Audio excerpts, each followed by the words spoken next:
Hi, and welcome to this week's On Record portion of the Rockbridge Report. I'm Sarah Stiefvater, and today I'm joined by Burr Datz, the campus minister at St. Patrick Catholic Church here in Lexington. Thanks for joining me, Burr. You're welcome. So just to get it started, what do you do as campus minister? I have about 6 different roles. One is to form a community of faith. The second is to pass on the essentials of what that faith is, to educate for peace and justice, to develop leaders for the future, to help students form conscience, and to work ecumenically, trying to bring all Christian communities together. Okay. So bringing Christian communities together, can you talk a little bit about that? Different denominations in the area, or? Yes, there's a small group that meets irregularly to look at ways that we could collaborate, both in community service ventures and to celebrate certain calendar events, say with Thanksgiving and World Day of Prayer and things like that. Okay, so what sort of community service? I have found that most Washington and Lee students who are active in serving the community do so through the Neighbor Service League and through the Shepherd Poverty Program. So to try and create something that would actually compete with that would not do well. So what we try and do is dovetail with the 2 days of the Neighbor Service League and invite our students to participate. And for those who aren't connected already, it's a great way for them to gain a foothold in the ways that they can serve the community in Lexington and surrounding areas. Okay, great. So you mentioned the students. As campus minister, can you talk a little bit about the student involvement in religious activities? It's a fascinating development. 30 years ago, there were more students, more young adults active in particular religious denominations than there are today. The Pew Forum has found that there is a declining likelihood that people your age will associate with an organized religion. Ironically enough, there's also an increase in students in your cohort that believe in spirituality and God. So it's a bit of a balancing act to invite students to belong to a particular faith community that stands for certain things at a time when it seems that many of your peers are not quite willing to make those decisions that I'm for this and unfortunately against that. And so it is a challenge. Part of that falls back into my earlier statement about helping students form conscience and forming a community that does come together to celebrate who they are, as well as to learn together and to pray together. Okay, great. So within the Rockbridge County community, do you see a lot of interaction between the students and just residents of the community based on their religious experiences? The best example I have of that takes place Sunday night Mass at 5 o'clock, where probably anywhere from 50 to 80 regular parishioners come to worship with the 200 or so Catholic students from WNL and VMI. Okay, great. So just switching gears a little bit, a lot of religious news lately has been about the election year. Do you see any sort of overflow into the church? Do you hear people talking about their political views more just because of? Yes, certainly within Catholicism, the recent Health and Human Services edict that all employers must include contraception or abortifacients and sterilization as part of their health care plans is a political nightmare for the Catholic Church. For example, Notre Dame may employ anywhere between 1,000 and 8,000 people, and to mandate that a church institution of higher education has to provide those services for all the employees is a very narrow interpretation of religious freedom. And so the United States Catholic Conference of Bishops has gone on a very, taken the offensive and invited their Catholic constituents to complain to their elected officials as well in the federal and in the state governments. And if that doesn't help the federal government back away from what the Catholic Church feels is an infringement on religious liberty, they have no other choice but then to take it to the courts. Okay, so do you see, obviously within the Catholic Church, people are against this. Are people at St. Patrick's vocal against this issue? There's a Justice and Peace organization that represents about 10 people, and they have other folks that are involved in community service throughout the parish. And yes, they're very much concerned about these recent developments.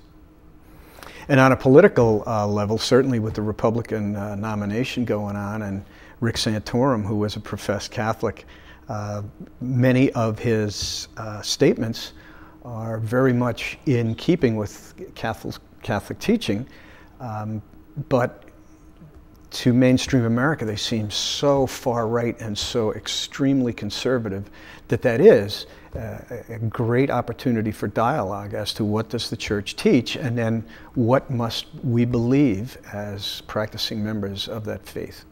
Okay, great. So actually going back to the interaction between the different denominations, can you talk a little bit about the Haiti Committee and the Rockbridge Haiti Medical Alliance? Oh, certainly, yes.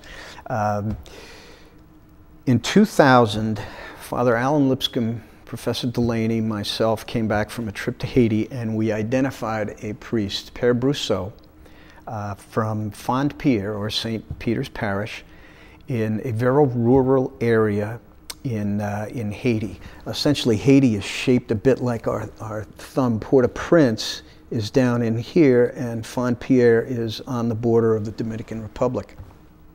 And we would go every year to visit them, and how can we help? How can we pray together? Josh Harvey went 3 or 4 times. He brought Dr. Walter Kerschel, who was part of a Doctors Without Borders experience, and Dr. Kerschel and Josh together brainstormed the Rockbridge Haiti Medical Alliance. This coming April, they're going down for their 3rd visit, and as a result of this collaboration, we're able to build a small clinic. We are co-sponsoring, or actually Lexington Presbyterian Church is sponsoring for a nurse to be on duty from 9 to 5, basically 5 days a week, so that she can dispense medicines. In extremely poor communities, when somebody gets a cold or somebody catches some kind of viral infection, if not treated, those things can be fatal. We take a lot of that basic health care for granted because it's easy for us to go to CVS and get the necessary medication to curtail the symptoms. And so for us to stock a pharmacy with some of the basics has really helped their community stay healthier. Okay.